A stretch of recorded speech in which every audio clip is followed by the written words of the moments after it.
नमस्कार दोस्तों, आपके अपने YouTube चैनल बीजे स्टडी में स्वागत है। दोस्तों, इस वीडियो में बिहार बोर्ड 10th क्लास के कुछ ऑब्जेक्टिव क्वेश्चन रिवीजन कराने जा रहे हैं, जो कि आपके लिए बहुत ही ज़्यादा महत्वपूर्ण होने वाला और बोर्ड एग्जाम में आने के चांसेस रहेंगे।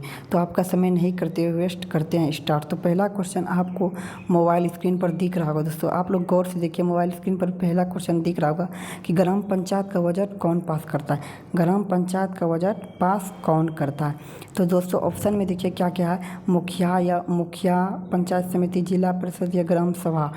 तो इसका आंसर हो जाएगा दोस्तों, यहाँ पर आप गौर से बता दें, इसका आंसर हो जाएगा डी नंबर, ग्राम सभा द्वारा पास किया जाता है। ग्राम सभा देखिए किस तरह से होता है, उसमें मुखिया पंचायत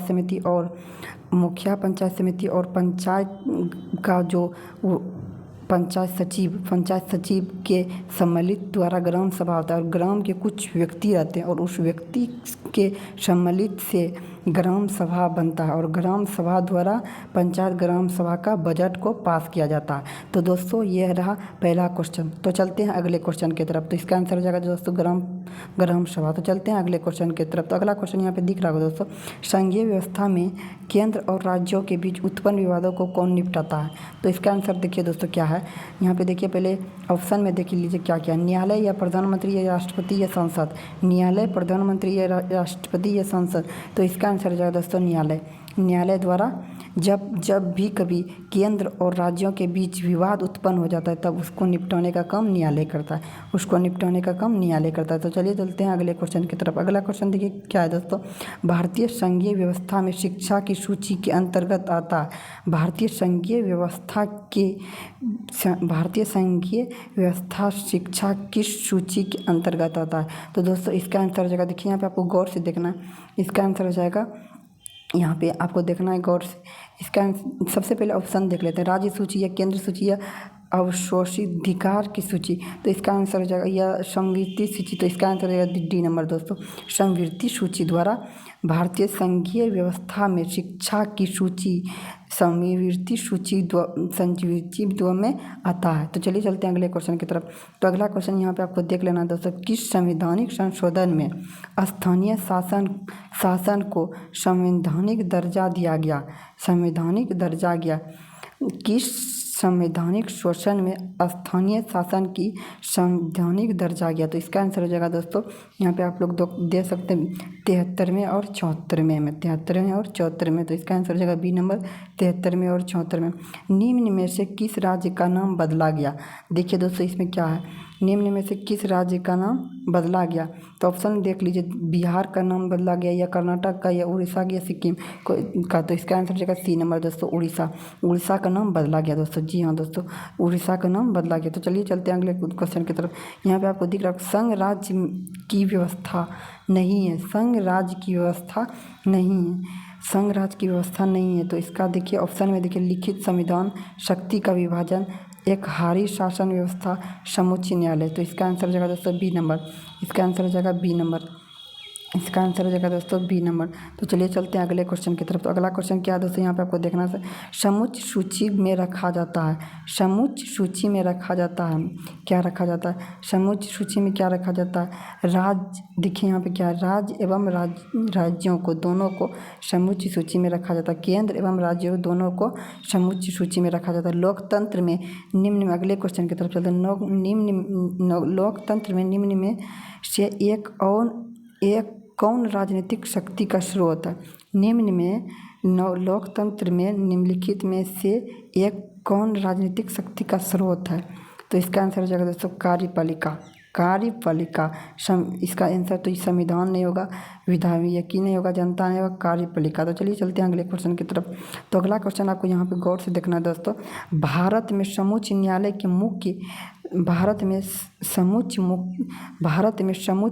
के मुख्य न्यायाधीश की नियुक्ति कौन करता है? तो इसका आंसर हो जाएगा दोस्तों राष्ट्रपति। प्रधानमंत्री भी नियुक्त नहीं करता है, संसद भी नियुक्त नहीं करता, उपराष्ट्रपति भी नियुक्त नहीं करता है। तो इसका आंसर हो जाएगा राष्ट्रपति। तो चलिए चलते हैं अगले क्वेश्चन की तरफ। अगला क्वेश्चन क्या है, संघ सरकार का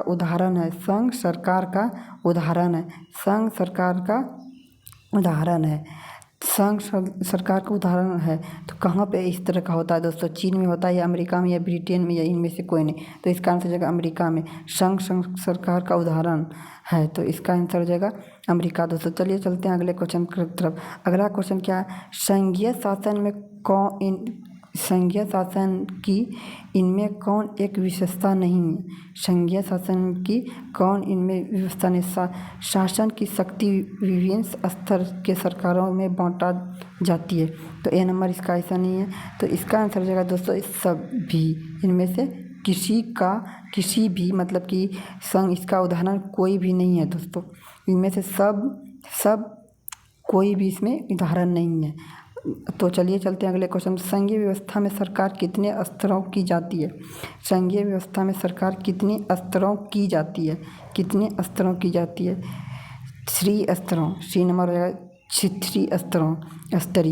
स्तरीय। भारत को डैश का संघ कहा जाता है। भारत को डैश का संघ कहा जाता है। राज्यों का संघ कहा जाता है। भारत को राज्यों का संघ कहा जाता है। इसमें आंसर हो जाएगा दोस्तों राज्यों का संघ कहा जाता है। राज्यों का संघ कहा जाता है। चलिए चलते हैं अगले क्वेश्चन की तरफ। तो देखिए यहाँ पे क्या है? ग्राम कचहरी में मुखिया को क्या कहा जाता है? ग्राम कचहरी में मुखिया को क्या कहा जाता है? तो सरपंच दोस्तों, सरपंच कहा जाता है। ग्राम कचहरी में मुखिया को सरपंच कहा जाता है। देखिए यहाँ पे अगले क्वेश्चन का निम्नलिखित देशों में किस देशों का संगठित शासन व्यवस्था नहीं है? संगठित शासन व्यवस्था नहीं है फ्रांस का। फ्रांस में जिस तरह भारत सब में व्यवस्था है उस तरह से वहाँ पे फ्रांस में नहीं है। तो चलिए चलते हैं अगले क्वेश्चन की तरफ। निम्न में से किस विशेष राज्य को दर्जा प्राप्त है? निम्न में से किसे विशेष राज्यों का दर्जा प्राप्त है? तो इसका आंसर हो जाएगा दोस्तों जम्मू कश्मीर। जम्मू कश्मीर को विशेष दर्जा का प्राप्त है। चलिए चलते हैं अगले क्वेश्चन की तरफ। अगला क्वेश्चन है भारतीय संविधान में राज्य और केंद्र राज्यों को कितने सूचियों में बांटा गया है? तो इसका आंसर हो जाएगा दोस्तों, इसका आंसर हो जाएगा 3 सूचियों में बांटा गया। 3 सूचियों में बांटा गया है। तो चलिए चलते हैं अगले क्वेश्चन पर। वेस्ट इंडीज संगठन की स्थापना कब की गई? वेस्ट इंडीज संगठन की स्थापना कब की गई? वेस्ट इंडीज संगठन की स्थापना कब की गई? 1998 में दोस्तों। इसका आंसर हो जाएगा 1998। इसका आंसर हो जाएगा 1998 में वेस्ट इंडीज 98 ने 98 जी गलती हो गया 98 में वेस्ट इंडीज संगठन की स्थापना 1998 में की गई। तो चलिए चलते हैं अगले क्वेश्चन के। सूचीयुक्त संघ का विघटन कब हुआ? सूचीयुक्त संगठन का विघटन कब हुआ? तो इसका आंसर हो जाएगा 1989 में। तो चलिए चलते हैं अगले क्वेश्चन की तरफ। भारत में कितने प्रतिशत लोग की भाषा हिंदी है? कितने प्रतिशत की भाषा हिंदी है? तो इसका आंसर होगा 40% लोगों की भाषा हिंदी है। तो चलिए चलते हैं अगले क्वेश्चन की तरफ। तो अगला क्वेश्चन क्या है दोस्तों? यहाँ पे देखिए क्या है? पंचायती राज अधिनियम भारतीय संविधान में किस अनुच्छेद में सम्मिलित है?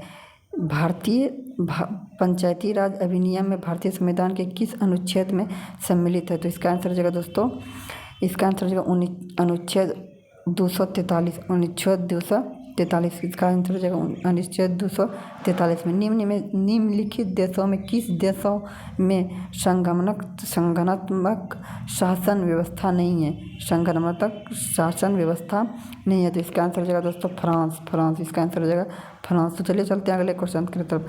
निम्न में से कौन केंद्र शासित प्रदेश नहीं है? निम्न में से कौन केंद्र शासित प्रदेश नहीं है? तो इसका आंसर हो जाएगा दोस्तों केरल। आंसर हो जाएगा केरल, सी नंबर दोस्तों। तो चलिए चलते हैं अगले क्वेश्चन की तरफ। तो अगला क्वेश्चन क्या है दोस्तों? यहाँ पे देखिए निम्न संविधानों में 74वें संशोधन में अधिनियम द्वारा नगरों के लिए किन स्थानीय संस्थाओं का प्रावधान किया गया? तो इसका आंसर हो जाएगा दोस्तों डी नंबर, इनमें से कोई नहीं। तो चलिए चलते हैं अगले क्वेश्चन की तरफ। तो अगला क्वेश्चन क्या है यहाँ पे देखिए दोस्तों, भारतीय संविधान का 73वां संशोधन अधिनियम निम्न में से किससे संबंधित है? तो इसका आंसर जो सब जानता है दोस्तों, पंचायती राज पर संबंधित है। चलिए चलते हैं अगले क्वेश्चन की तरफ। पंचायत सचिव किस संस्था का सचिव होता है? पंचायत सचिव किस संस्था का सचिव होता है? तो दोस्तों इसका आंसर हो जाएगा नगर पंचायत का नगर पंचायत का सचिव होता है। तो चलिए चलते हैं अगले क्वेश्चन की तरफ। भारत की भाषा नीति का एक सही लाभ क्या है? भारत की भाषा नीति का एक सही लाभ क्या है? तो इसका आंसर हो जाएगा दोस्तों, यहाँ पे देखिए, राष्ट्रीय एकता का मजबूत। तो चलिए चलते हैं अगले क्वेश्चन की तरफ। बिहार नगर पालिका अधिनियम 2007 के अनुसार कितने जनसंख्या वाले शहरों में नगर का संगठन किया जाता है? तो इसका आंसर हो जाएगा दोस्तों, इसका आंसर हो जाएगा 40,000 से अधिक। 40,000 से अधिक। तो चलिए चलते हैं अगले क्वेश्चन पे। बिहार में पंचायती राज संस्थाएं हैं। तो इसका आंसर हो जाएगा 3 संस्थाएं। इसका आंसर हो जाएगा 3 संस्था। निम्न में से स्थानीय शासन की ग्रामीण संस्था कौन है? निम्न में से स्थानीय शासन की ग्रामीण संस्था कौन है? तो इसका आंसर हो जाएगा दोस्तों जिला परिषद। चलिए चलते हैं अगले क्वेश्चन की तरफ। अगला क्वेश्चन क्या है दोस्तों, यहाँ पे देखिए, पंचायती समिति का प्रधान कौन होता है?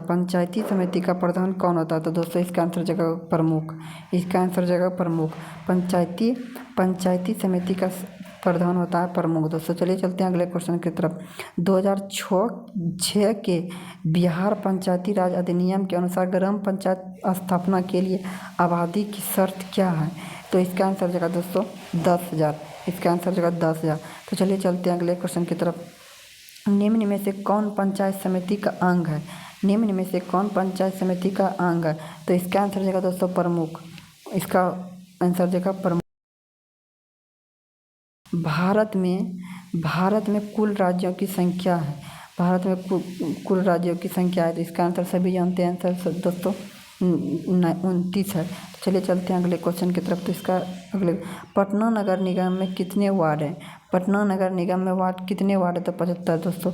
ये सब आंसर आपको याद करते जाना। तो चलिए चलते हैं अगले क्वेश्चन की तरफ। पटना नगर निगम के प्रधान को क्या कहा जाता है? तो इसका आंसर हो जाएगा महापौर। तो अगले चलिए चलते हैं अगले क्वेश्चन की तरफ। न्यायवीन निम्न में से किस संस्थाओं का सेवक है? न्यायवीन निम्न में से किस संस्थाओं का सेवक? तो इसका आंसर हो जाएगा ग्राम कचहरी। तो चलिए चलते हैं अगले क्वेश्चन की तरफ। तो अगला क्वेश्चन क्या था? भारत में संघ एवं राज्यों के बीच अधिकारियों के विभाजन में से संबंधित कौन सूची है? तो इसका आंसर हो जाएगा दोस्तों डी नंबर, इनमें से कोई नहीं। चलिए चलते हैं अगले क्वेश्चन। भारत में देशी राज्यों की संख्या कितनी है? तो इसका आंसर दोस्तों देशी राज्यों की संख्या कितनी है? तो इसका आंसर हो जाएगा 565। तो चलिए चलते हैं अगले क्वेश्चन की तरफ। राज्य पुनर्गठन आयोग की स्थापना किस वर्ष की गई? राज्य पुनर्आयोग की स्थापना किस वर्ष की? 1953 की गई। दोस्तों चलिए चलते हैं अगले क्वेश्चन पर। झारखंड राज्य का गठन कब हुआ? तो इसका आंसर हो जाएगा दोस्तों 15 नवंबर 2001। तो चलिए चलते हैं अगले क्वेश्चन। ग्राम पंचायत का कार्यकाल कितने वर्ष का होता है? दोस्तों इसका आंसर हो जाएगा 5 वर्ष। तो चलिए चलते हैं अगले क्वेश्चन। बिहार में नगर निगमों की संख्या कितनी है? बिहार में नगर निगमों की संख्या कितनी है? तो इसका आंसर है दोस्तों 12। तो चलिए चलते हैं अगले क्वेश्चन की तरफ। यहाँ पे देखिए दोस्तों, अगला क्वेश्चन यहाँ पे दिख रहा है आपको।